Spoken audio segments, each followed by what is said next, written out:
माता पिता का आवाहन करते, उन सारे रंगों का आवाहन करते जिसमें जीवन की खुशियां हैं, सत्युग की भासना है।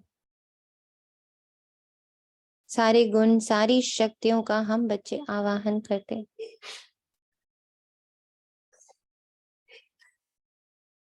अपनी पूरी एडवांस पार्टी का आवाहन करते। हर एक एडवांस पार्टी की दादी, बाबा, मम्मा, भाई, दीदियां अपनी अपनी विशेषताओं के रंग के साथ हम सबके मध्य पधारे हैं। अपनी अपनी विशेषताओं के रंग का झरना हमारे ऊपर डाल रहे हैं, अपनी विशेषताओं से हमें रंग रहे हैं।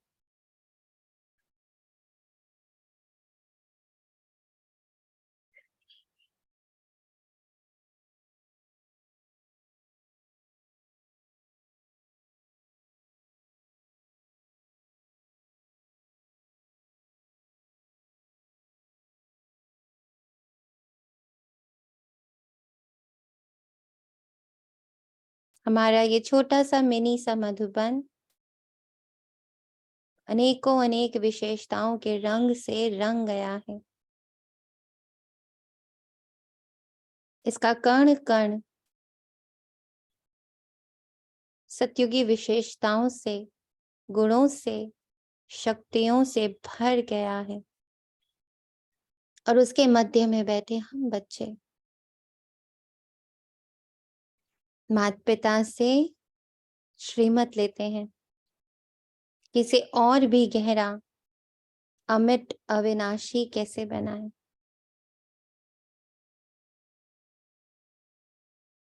आज है 7/3/2023 प्रातः मुरली।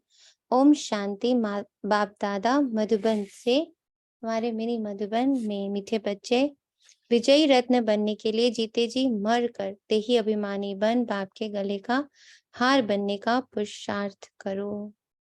होली में भी क्या कहते हैं?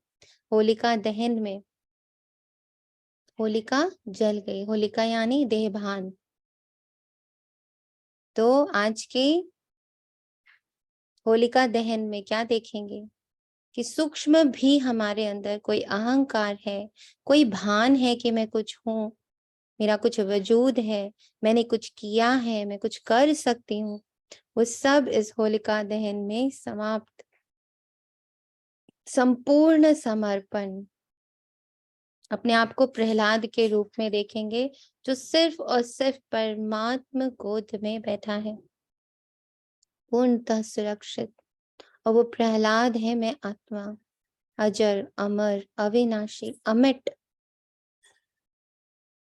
बाकी पूरा देह, उसका भान, उसकी मान्यताएं, उसके अहंकार सब जल के राख हो रहे हैं। तो आज सारा दिन इसी स्मृति में रहेंगे कि मैं अपने शिव का प्रहलाद। मीठे प्रश्न है, स्वदर्शन चक्र का राज स्पष्ट होते हुए भी बच्चों में धारणा नंबरवार होती है, क्यों? बाबा उत्तर में कहते क्योंकि ये ड्रामा बहुत कायदे अनुसार बना हुआ है। ब्राह्मण ही 84 जन्मों को समझकर याद कर सकते हैं, लेकिन माया ब्राह्मणों को ही याद में विघ्न डालती है, घड़ी घड़ी योग तोड़ देती है। अगर एक समान धारण हो जाता, सब सहज पास हो जाए, तो लाखों की माला बन जाएगी। राजधानी स्थापन होने के कारण नंबरवार धारणा होती है। तो कई बार ब्राह्मण इस मुझावे में आ जाते हैं माया के कि नहीं नहीं, मैं तो सही चल रहा हूँ। जब धारणा होनी होगी ना, हो जाएगी। जब बाबा को करानी होगी ना, बाबा करा लेगा। एक ये मान्यता भी है। आज बाबा ने उसका जवाब दे दिया है कि एक समान सबकी धारणा कर दूं मैं, तो मेरी तो लाखों की माला बन जाएगी, तो फिर राजधानी कैसे स्थापन होगी? तो उसमें भी नंबरवार डाल दिया बाबा ने कि ये पुरुषार्थ, धारणाओं का पुरुषार्थ, सब कुछ आप पर है, हम पर है। तो एक और बाबा ने आज भ्रम तोड़ा है। जो बच्चों में एक भ्रम आता, देखो जब बाबा ने आना था आ गया ना मेरे जीवन में, बाबा ने जो मुझसे कराना था करा लिया ना मुझसे, तो आगे भी वो करा लेगा। सब ड्रामा अनुसार है, करना हमें ही है, और हमारे करने में विघ्न भी माया डालेगी ही डालेगी, ऐसी ऐसी थॉट्स देकर बार बार तोड़ेगी हमें, बार बार ऐसा करेगी कि हमें लगेगा नहीं हम तो सही जा रहे हैं, बाबा कराएगा ना, बाबा तो करण करावनहार है, तो बाबा धारणा भी करा लेगा। पर ऐसा नहीं है ना, कुछ चीजें बाबा ने हम पर छोड़ी हैं। गीत है मरना तेरी गली में, ओम शांति। बच्चों ने गीत सुना, ये नर जीवा पने का जन्म। मनुष्य जब शरीर छोड़ते हैं तो दुनिया मिट जाती है, आत्मा अलग हो जाती है, तो ना मामा ना चाचा कुछ भी नहीं रहते। कहा जाता है ये मर गया, अर्थात आत्मा जाकर परमात्मा से मिली। वास्तव में कोई जाते नहीं है, परंतु मनुष्य समझते हैं आत्मा वापस गई या ज्योति ज्योति में समाई। अब बाप बैठ समझाते हैं, ये तो बच्चे जानते हैं आत्मा को पुनर्जन्म लेना ही होता है। पुनर्जन्म को ही जन्म मरण कहा जाता है। पिछाड़ी में जो आत्माएं आती हैं, हो सकता है एक जन्म लेना पड़े, बस वे छोड़ फिर वापस चली जाएंगी। पुनर्जन्म लेने का भी बड़ा भारी हिसाब किताब है। करोड़ों मनुष्य हैं, एक एक का विस्तार तो नहीं बता सकेंगे। और अब जब हम लोग ड्रामा देखने लग पड़ते हैं, जब हमें धीरे धीरे ड्रामा अलग में आत्मा अलग दिखाई देने लगता है, तो सच में लगता है बाबा कितनी भांति भांति के बच्चे हैं। कुछ बच्चे एकदम ऐसे होते हैं जिनको आप ज्ञान का ज्ञ भी नहीं सिखा सकते, इतना उनकी मति बिल्कुल एकदम डिफरेंट टाइप की होती है। और कुछ बच्चों को तो आपको देख कर ही ज्ञान की भासना आ जाती है। तो भांति भांति का है। अब जो अभी बाबा ने कहा कि कोई तो एक ही जन्म लेगा, लास्ट में आया एक जन्म लिया और चला गया वापस, फिर वो पूरे 5000 वर्ष तक परम धाम में ही बैठा रहता। अब ऐसी आत्मा के लिए क्या कहेंगे? तो बाबा ये हमारी बुद्धि को भरता है इन बातों से, ताकि हम किसी के लिए भी जजमेंटल ना हो, हम कोई जजमेंट ना पास करें, ये अच्छा है, ये बुरा है, ये सही है, ये गलत है। सही गलत अच्छे बुरे की परिभाषा से ऊपर मैं आत्मा हूँ और नीचे ड्रामा है, और ड्रामा में तो सबके पास रोल। बाबा कहते, अब तुम बच्चे कहते हो हे बाबा हमारी देह के जो भी संबंध है वे सब त्याग, अब हम तुम्हारे गले का हार बनने आए हैं, अर्थात जीते जी आपका होने आए हैं। आज प्रॉपर होलिका दहन होना है, जीते जी, जैसे प्रहलाद जीता जागता रहा और अहंकार जल के भस्म हो गया, ऐसे ही मैं आत्मा जीती जागते रहूंगी।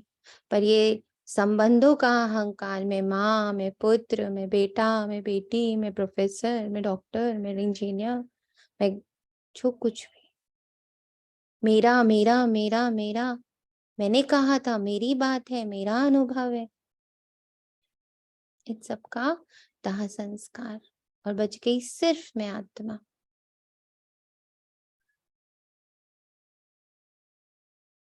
बाबा कहते पुरुषार्थ तो शरीर के साथ करना पड़ेगा, अकेली आत्मा तो पुरुषार्थ कर न सके। बाप बैठ समझाते हैं, जब रुद्र यज्ञ रचते हैं तो वहां शिव का चित्र बड़ा मिट्टी का बनाते हैं, और अनेक शालिग्राम के चित्र मिट्टी के बनाते हैं।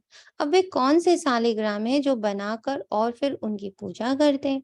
शिव को तो समझेंगे कि ये परमपिता परमात्मा है, शिव तो मुख्य रखते हैं, आत्माएं तो ढेर है ना, तो वे भी शालिग्राम बहुत बनाते हैं। 10,000 अथवा 1 लाख भी शालिग्राम बनाते हैं। रोज बनाया और तोड़ा फिर बनाया, बड़ी मेहनत लगती है। अब वे ना पुजारी ना यज्ञ रचने वाले ही जानते हैं कि ये कौन है जिनको हम बनाते हैं शालिग्राम। बाबा ने आके क्लियर किया, ये तुम बच्चे हो। और आज बाबा की मुरली से ये बात समझ में आ रही है कि जब बाबा ने ऊपर में कहा ना कि सब तो राजधानी में आ नहीं जाएंगे, तो फिर सब नंबरवार होते हैं, और नंबरवार होने में क्या चाहिए? मरना। मरना मतलब नॉट कि हमने शरीर छोड़ दिया, हमने बुद्धि से हर आत्मा को रिलीज कर दिया। पूरे विश्व को, हर एक सूक्ष्म से सूक्ष्म अपनी पकड़ को हमने रिलीज कर दिया, छोड़ दिया, बंधन मुक्त कर दिया। चाहे वो मान्यताएं हैं, चाहे वो एक्सपीरियंसेस हैं, चाहे वो हमारे संबंध हैं, यही 4-5 चीजें जो हमें छोड़ती नहीं है। जो हमारे अनुभव है, हम हर बात में कहेंगे हमें पता है, हमें अनुभव है, हमने ये झेला हुआ है। दूसरा, हमारे जो संबंध है छूटते नहीं बुद्धि से। जिनके साथ प्रेम होता है और जिनके साथ हमारा अच्छा संबंध होता है, उनको तो छोड़ना और मुश्किल हो जाता है। जिनके साथ कड़वा होता है, उनको भी छोड़ना मुश्किल हो जाता है। तो बाबा आज कह रहा है कुछ भी नहीं, सबको रिलीज कर दो। आज अपनी जेल से सबको आजाद कर दो। हर आत्मा को आजाद कर दो, हर पास्ट को आजाद कर दो, हर मान्यता को आजाद कर दो, रिलीज कर दो सभी को। और यही नंबरवार होगा। जो जितना पवित्र होगा वो उतना बाबा के करीब होगा। जिसकी बुद्धि में और कोई भी नहीं है, कोई कारोबार नहीं, कोई दुख नहीं, कोई सुख नहीं, कोई पास्ट नहीं, कोई फ्यूचर नहीं, एकदम जो खाली होकर बैठ गया है, बाबा उसके उतने ही करीब। क्योंकि बाबा तो आया हुआ है ना। मेरे और बाबा के बीच में दीवार कौन है? यही सारे संबंधों की दीवार है, सुख और दुख की दीवार है, नफरत और प्रेम की दीवार है। क्योंकि ये सब हमने नीचे बांध रखा अपने आप को। पास्ट की दीवार है, फ्यूचर की दीवार है, अनुभवों की दीवार है, मुझे एक्सपीरियंस है। तो ये सारी चीजों की वजह से बाबा के मैं करीब नहीं पहुंच पाती। तो आज मैं आत्मा प्रहलाद बनकर सच में होलिका दहन करूं। बाबा कहते, क्या इतनी सब आत्माएं पूजनीय लायक हैं? नहीं। अच्छा, समझो भारतवासियों के 33 करोड़ सालिग्राम बनाए, वे भी हो नहीं सकता क्योंकि सभी तो बाप को मदद नहीं देते। ये बड़ी गुह्य बातें हैं, सुना।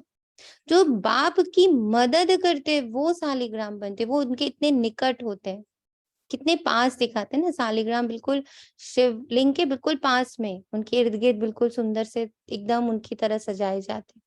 तो वो बच्चे हैं जो बाबा के मददगार हैं। मददगार कौन हुआ?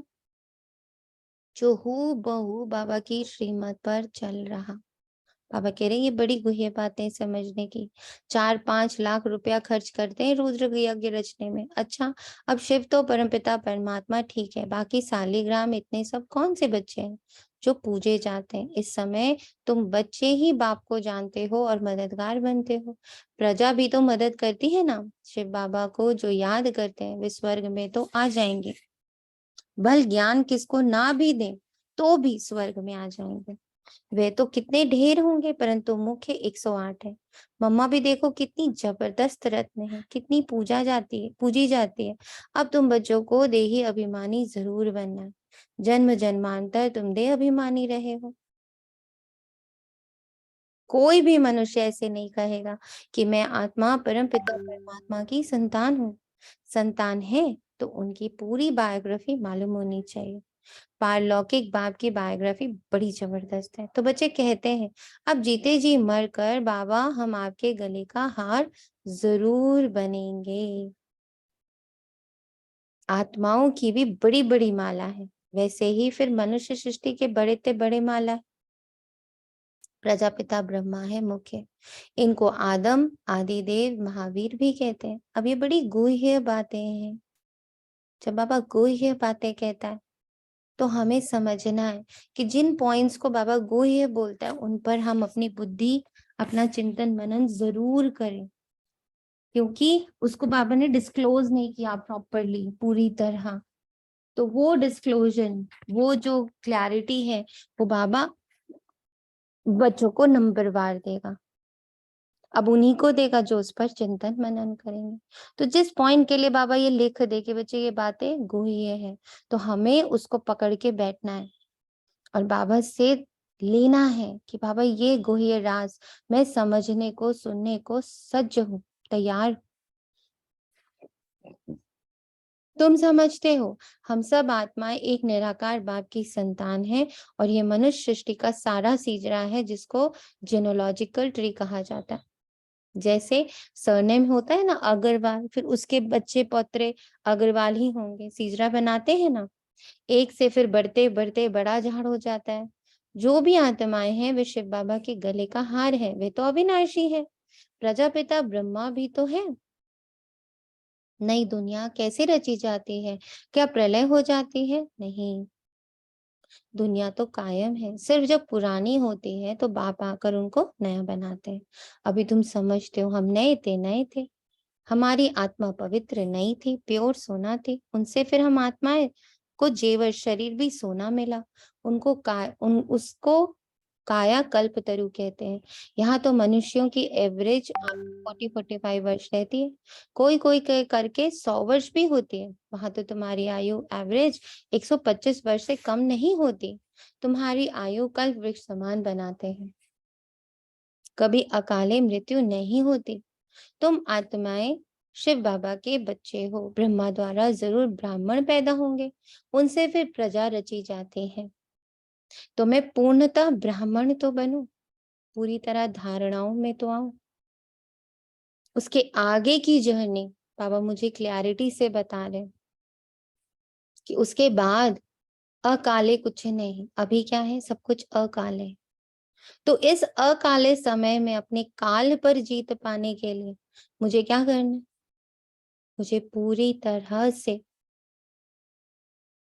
हर आत्मा को, सभी चीजों को अपने आप से अलग करना है, पृथक करना है। शिव बाबा तो एक है, फिर माता कहाँ? ये बड़ा गुह्य राज है। मैं इन द्वारा आकर तुम बच्चों को एडॉप्ट करता हूँ, तो तुम पुरानी दुनिया से जीते जी मरते हो। वे जो एडॉप्ट करते हैं वे धन देने के लिए करते हैं, बाप एडॉप्ट करते हैं स्वर्ग का वर्षा देने के लिए, लायक बनाते हैं, साथ में ले जाएंगे, इसलिए इस पुरानी दुनिया से जीते जी मरना है। गृहस्थ व्यवहार में रहते पवित्र बन बाप का बनना है। वे हमारे हम वहां के रहने वाले हैं। फिर सतयुग में सुख का पाठ बजाया, यह बातें बाप समझाते हैं, शास्त्रों में तो है नहीं। अब बाप बैठ तुम आत्माओं को पवित्र बनाते, आत्मा की मैल निकालते हैं, तुमको ज्ञान का तीसरा नेत्र मिलता है। उन्होंने फिर तीसरी की कथा बैठ बनाई। वास्तव में बात यहाँ की है, तुमको ब्रह्मांड से लेकर सारी सृष्टि के आदि मध्य अंत का सारा समाचार मिल जाता है। जब इतना समाचार बाबा देता है, इस समाचार से बाबा कर क्या रहा है? हमारे अंदर ठहराव ला रहा है, हमारी परखने की शक्ति, समझने की शक्ति को बाबा विस्तार में लेके जा रहा है, ताकि हमारे अंदर की सारी एंजाइटी, हमारे अंदर की सारी इनसिक्योरिटी खत्म हो जाए। क्योंकि जितना हमें एंजाइटी क्यों होती है, इनसिक्योरिटी क्यों होती है? क्योंकि हमें कल का पता नहीं होता, हमारे अंदर घबराहट होती है। और ये सारी घबराहट को शांत करने का तरीका है फुल नॉलेज। जब आदि मध्य अंत का ज्ञान आत्मा को क्लैरिटी से मिलने लगता है कि मैं ही थी, मैं ही हूँ, मैं ही बनने वाली हूँ, और ये सब ड्रामा में जितना भी भारीपन है उसको डाइल्यूट होना ही है, इस पहाड़ को रुई बनना ही है। बस मुझे अपनी याद की पकड़ बहुत स्ट्रांग रखनी है, और जो बाबा गुह्य राज कह रहा है उसमें बुद्धि को घुसाना है। ये राज जितने मेरे मन बुद्धि में क्लैरिटी से आते जाएंगे, मेरा सारी घबराहट सब अपने आप शांत हो जाए। आप एक ही बार आकर समझाते, सन्यासी तो पुनर्जन्म लेते हैं, यह तो आया और बच्चों को पढ़ाया, बस ये तो नई बात हो जाती है। शास्त्रों में ये बातें हैं नहीं, ये बहुत बड़े ते बड़े कॉलेज है, कायदा है, एक हफ्ता तो अच्छी रीति समझना पड़े।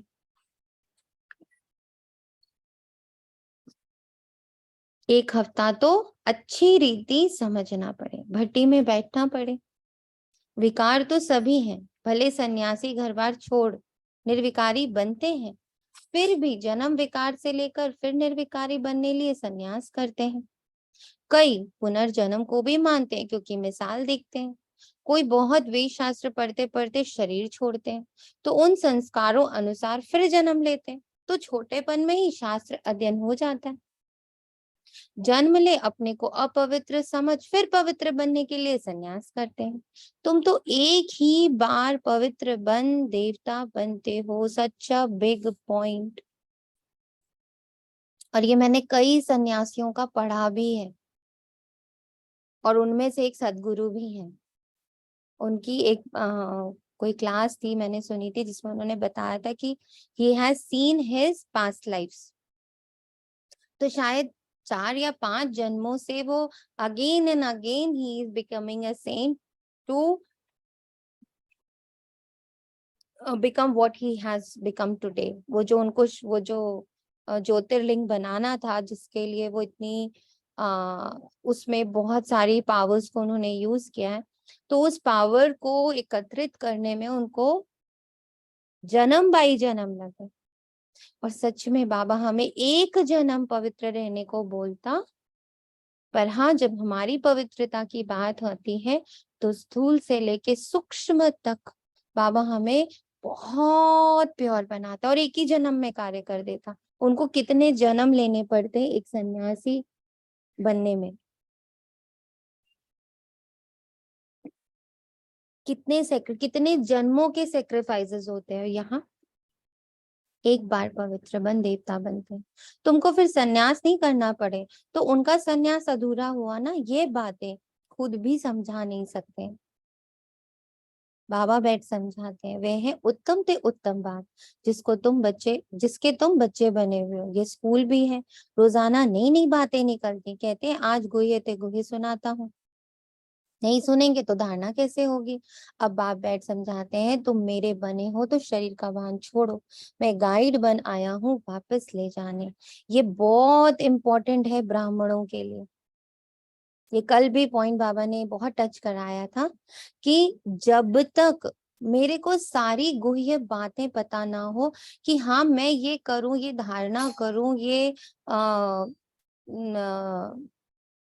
योग करूं, ये पढ़ाई करूं, इससे मुझे प्राप्ति क्या होने वाली। अगर ये बात मुझे क्लियर नहीं है, मेरे अंदर क्लैरिटी नहीं है, तो मैं कभी भी धारणाएं नहीं कर पाऊं। पॉसिबल नहीं है मेरा धारणा करना। अगर मैं सच में चाहती हूँ कि मेरे द्वारा सारी धारणाएं हो, मैं ज्ञान योग सेवा सब में 100 मार्क्स लेकर के पास हूँ, उसके लिए मेरे पीछे उसके लॉजिक्स क्लियर होने बहुत जरूर है। गुह्य बातें जो बाबा मुझे रोज बता रहा है वो मेरे अंदर चलनी, मेरे अंदर बैठनी, मेरी बुद्धि को लॉजिक मिलना, मेरे मन को फीलिंग मिलना बहुत जरूरी है। क्योंकि उन दोनों का भोजन यही है। मन का भोजन है फीलिंग, उसको बहुत फील चाहिए, और बुद्धि को चाहिए लॉजिक। जैसे दोनों हस्बैंड वाइफ जैसे ऐसा दिख रहा है। जैसे हस्बैंड्स होते हैं लॉजिक से चलते हैं और जो वाइफ्स होती है वो फीलिंग से चलती है। तो मन और बुद्धि को अगर मुझे अपने संग करना है तो मुझे उनको गुह्य सारी बातें फील भी करानी पड़ेंगी और लॉजिक्स देने भी पड़ेंगे, तब जाकर हमसे धारणाएं होंगी। अब बाप बैठ समझाते तुम मेरे बने हो तो शरीर का भान छोड़ो। मैं गाइड बनाया हूँ वापस ले जाने के लिए। तुम हो पांडव संप्रदाय, वे जिस्मानी पंडे हैं, तुम रूहानी पंडे हो। वे जिस्मानी यात्रा पर ले जाते हैं, तुम्हारी है रूहानी यात्रा। उन्होंने तो पांडवों को हथियार दे युद्ध के मैदान में दिखाया। अभी तुम बच्चों में भी ताकत चाहिए, बहुत होते जाएंगे तो फिर ताकत भी बढ़ती जाएगी। तो बाप बैठ समझाते हैं कि मैंने तुमको गोद में लिया है इस ब्रह्मा द्वारा, इसलिए इनको माता पिता कहा जाता है। ये तो सब कहते हैं तुम माता पिता हम बालक तेरे। अच्छा, उनको तो गॉड फादर नहीं कह सकते ना, गॉड मदर तो नहीं कहा जाता है। तो मदर कैसे होते, मनुष्य फिर जगदम्बा को मदर समझ लेते हैं, परंतु नहीं, उनको भी माता पिता है। उनकी माता भला कौन सी है, ये बड़ी गोई बात है। जगदम्बा की माता ब्रह्मा माँ, जगदम्बा के पिता शिव बाबा। गायन तो है, परंतु सिद्ध कर कौन समझाए? तुम जानते हो ये माता पिता है, पहले है माता। बरोबर तुमको इस ब्रह्मा माता के पास पहले आना पड़े, इनमें प्रवेश कर तुमको अडॉप्ट करता हूँ, इसलिए ये माता पिता ठहरे। ये बातें कोई शास्त्र में नहीं है, ये बाप बैठ समझाते हैं कैसे तुम मुख वंशावली बनते हो। मैं ब्रह्मा मुख से तुमको रचता हूँ। कोई राजा है, कहेंगे मुख से तुमको कहता हूँ तुम मेरे हो, ये आत्मा कहती है, परंतु उनको फिर भी माता पिता नहीं कहेंगे। ये बड़ी वंडरफुल बात है। तुम जानते हो हम शिव बाबा के बने हैं, तो ये देह का भान छोड़ना पड़े, अपने को आत्मा अशरीरी समझना मेहनत का काम है। कुछ भी नहीं हो, ये बनना मेहनत का काम है। इसको कहा जाता है राजयोग और ज्ञान, दोनों अक्षर आते हैं। मनुष्य जब मरते हैं तो उनको कहते हैं राम राम कहो, या गुरु लोग अपना नाम दे देते हैं। गुरु मर जाता तो फिर उनके बच्चे को गुरु कर देते हैं। यहाँ तो बाप जाएंगे तो सभी को जाना है, ये मृत्यु लोक का अंतिम जन्म है। बाबा हमको अमर लोक में ले जाते हैं, वाया मुक्ति धाम जाना है, ये भी समझाया जाता है।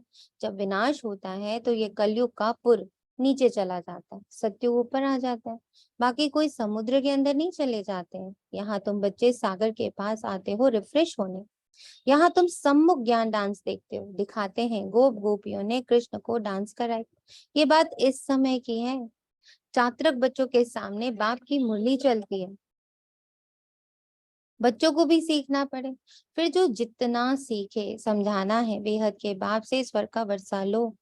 हे भगवान कहते हो, वह तो रचयिता है, जरूर स्वर्ग ही रचेंगे। यह एक ही बात है, जो स्वर्ग रचते हैं और फिर आधा कल्प चलता है। बाबा मुझे क्या बनाने आया है, मुझे क्या देने आया है, कैसे मेरा श्रृंगार कर रहा है, ये सारी बातें हमारी बुद्धि में चलनी चाहिए, तभी गुह्य ते गुह्य राज क्लियर होते जाएंगे। बाबा तुम्हें कितने राज समझाते हैं।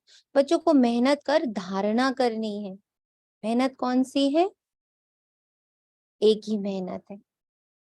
जहां जहां बाबा ने लिखा ये राज है, ये गुह्य है, उस पर बुद्धि का फोकस लेके जाना। अपने हर कृत्य के प्रति अपने, मान लीजिए हम मुरली पढ़ रहे हैं, मान लीजिए हम योग कर रहे हैं, मान लीजिए हम धारणाएं बहुत सारी पकड़ रहे हैं, हम सेवाओं पर जा रहे हैं, पीछे का लॉजिक बहुत क्लियर होना चाहिए। Why I am doing all this, क्यों कर रहे हूं मैं ये सब। वो क्यों का आंसर जितना मेरे पास होगा ना, मैं उतना तेजी से आगे बढ़ूं। स्वदर्शन चक्र का राज भी बाबा ने कितना साफ बताया। 84 जन्मों के चक्रों को ब्राह्मण की याद कर सकते हैं। यह है बुद्धि का योग लगाकर चक्र को याद करना, परंतु माया घड़ी घड़ी योग तोड़ देती है, विघ्न डालती है। सहज हो तो फिर सब वापस कर ले, लाखों की माला बन जाए। ये तो ड्रामा ही कायदे अनुसार है। मुख्य है 8, उनमें फर्क नहीं पड़ सकता। त्रेता के अंत में जितने प्रिंस प्रिंसेस हैं सभी मिलकर जरूर यहाँ ही पढ़ते होंगे, प्रजा भी पढ़ती होगी, यहाँ ही किंगडम स्थापन होती है। बाप ही किंगडम स्थापन करते हैं, और कोई प्रेस प्रेसेप्टर किंगडम नहीं स्थापन करते। यही बड़ा वंडरफुल राज है। सतयुग में लक्ष्मी नारायण का राज है, कहाँ से आया? कलयुग में तो राजाई है ही नहीं, अनेक धर्म है, भारतवासी कंगाल है। अब ये भी क्लैरिटी आ रही, देखो इतनी कंगाली क्यों है? क्योंकि अनेक धर्म है। अब मेरे अंदर भी कंगाली क्यों है, हमेशा खालीपन क्यों लगता है? क्योंकि अनेक धर्म है, सिंगल पर नहीं चल पा रहे, अनेक मान्यताओं को पकड़ के चल, तो अंदर से हम खाली हैं। एक को पकड़ के चलेंगे, एक की श्रीमत, एक की मान्यता, एक की दिखाई हुई रास्ते, एक की धारणाएं, एक का योग, एक का ज्ञान, एक की सेवा। जब एक एक एक एक एक में आकर आत्मा स्थित हो जाएगी, पर वश पर चिंतन पर दर्शन से मुक्त हो जाएगी। पर में ये शरीर भी आ जा रहा है, पर में मुझ आत्मा से जुड़े सारे रोल भी आ जा रहे हैं। ये सब पर दर्शन है। मैं माँ कैसा कैसी, मैं बाप कैसा, मैं पति कैसा, मैं पत्नी कैसी, मेरा प्रोफेशन कैसा, मेरा कारोबार कैसा, ये सब पर है। स्व में सिर्फ आत्मा आती है, सिर्फ आत्मा। और जब उस एक में मैं स्थित होना शुरू करती हूँ तो मुझसा धनवान कोई नहीं। और मैं उसी पल कंगाल हो जाती हूँ जिस पल अनेक अनेक अनेक अनेक अनेक धर्म चल रहे मेरे अंदर। कलयुग की रात पूरी हो, दिन शुरू हुआ और बादशाही चली। ये क्या हुआ? अल्लाह अव्वल-दीन का खेल दिखाते हैं ना, तो कारून के खजाने निकल आते हैं। तुम सेकंड में दिव्य दृष्टि से वैकुंठ देख आते हो। अच्छा, माता पिता, बाप दादा, बच्चे, सारी फैमिली इकट्ठी बैठी है। मीठे मीठे से खिलते बच्चों प्रति माता पिता बाप दादा का याद प्यार और गुड मॉर्निंग। रूहानी बाप की रूहानी बच्चों को नमस्ते।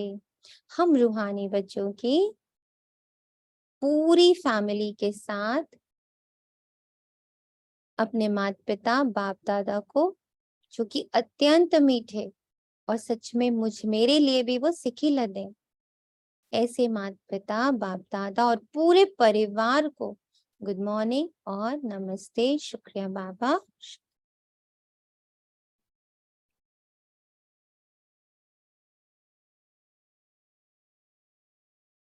धारणा के लिए मुख्य सार है, बाप समान सभी को रिफ्रेश करने की सेवा करनी है।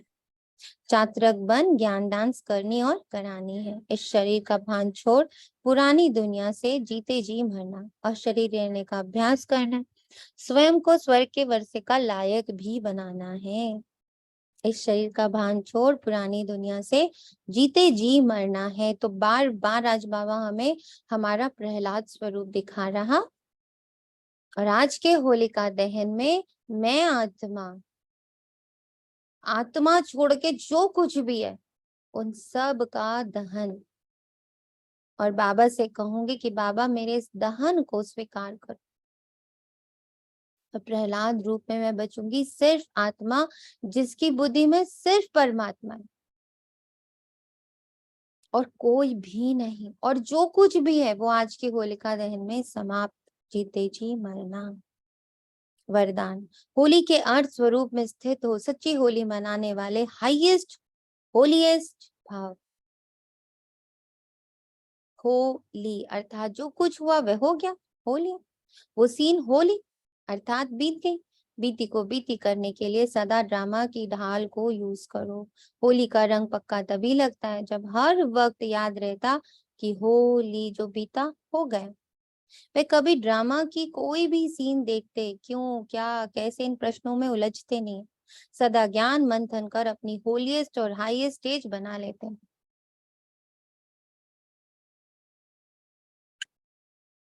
स्लोगन है, सबसे बड़े धनवान वे हैं जिनके पास पवित्रता का सर्वश्रेष्ठ खजाना है।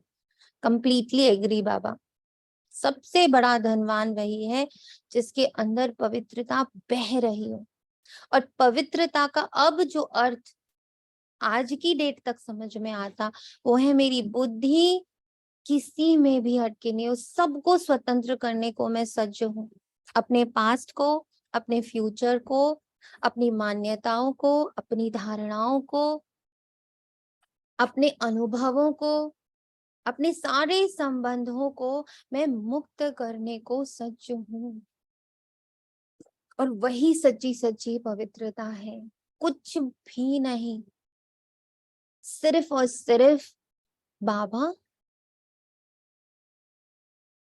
और पवित्रता। I love purity. ये जितना मेरे अंदर चलता चला जाता, मुझसा धनवान कोई भी नहीं। शुक्रिया बाबा, तेरा तुझको अर्पण है बाबा, शुक्रिया। A very happy Holi. Holi के बाबा बहुत सारे मीनिंग बताते हैं। एक तो होली जो हो चुका, पास्ट। दूसरा होली का मतलब बाबा बताता पवित्रता। तीसरा बाबा होली का मतलब बताता होली में है सारे रंग। तो वो सारे रंग जो मेरे शिव के हैं, मेरे परमात्मा के हैं, गुणों के रंग, शक्तियों के रंग, विशेषताओं के रंग, उन सब को मैं लगाने को सज्ज हूँ। होली में क्या होता है, हम रेडी होते हैं, जितना रंगना है रंग दो। तो होली का एक अर्थ ये भी हुआ दैट आई सरेंडर, जो रंग लगाना है बाबा लगा दो, I am ready to accept all the colours you want me to put. और होली खेलते कभी देखिएगा, जो बहुत सहजता से रंग लगवाता है ना, तो उसको वो मतलब कम कम प्रताड़ित किया जाता है, पर जो भाग रहा होता है उसको ज्यादा स्ट्रगल करना पड़ता है, और वो ज्यादा बुरी तरह से उसका हाल हो जाता है। तो ऐसे ही आई सरेंडर टू बाबा, कि बाबा तुम्हें जो रंग लगाने की इच्छा हो ना वो लगाओ, I am ready. No struggle, no मना, नहीं बाबा ये नहीं सहन नहीं कर सकती, नहीं बाबा समा नहीं सकती, नहीं बाबा सामना नहीं कर पाऊंगी, नहीं बाबा अभी अभी नहीं, अभी मैं कोई निर्णय नहीं ले सकती हूँ। जितना मैं नाना नाना नाना करूंगी ना, उतना वो रंग तो लगना ही है मुझे, देवता तो बनना ही है मुझे। तो पर वो स्ट्रगल में तकलीफ मुझे ही होने वाली है, कभी आंख में घुस जाएगा, कभी कान में घुस जाएगा, कभी मुंह में घुस जाएगा, और तकलीफ मुझे ही देगा। इससे अच्छा मैं सहजता से खड़ी हूँ बाबा। तो होली में एक सरेंडर फीलिंग भी आती है।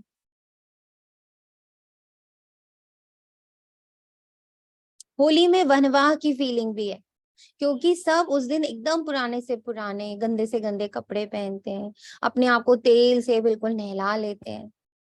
जब तक मैं वनवाह में नहीं, पूरी तरह से सरेंडर नहीं, त्याग और तपस्या से परिपूर्ण नहीं, तो रंग नहीं लग पाएगा, रंग से सुसज्जा नहीं हो पाएगी। होली बहुत सारी चीजों को क्लैरिटी से हमारे सामने रखती है, हम और गहरा उतर सकते हैं। शुक्रिया बाबा, तेरा तुझको अर्पण है। ओम शांति।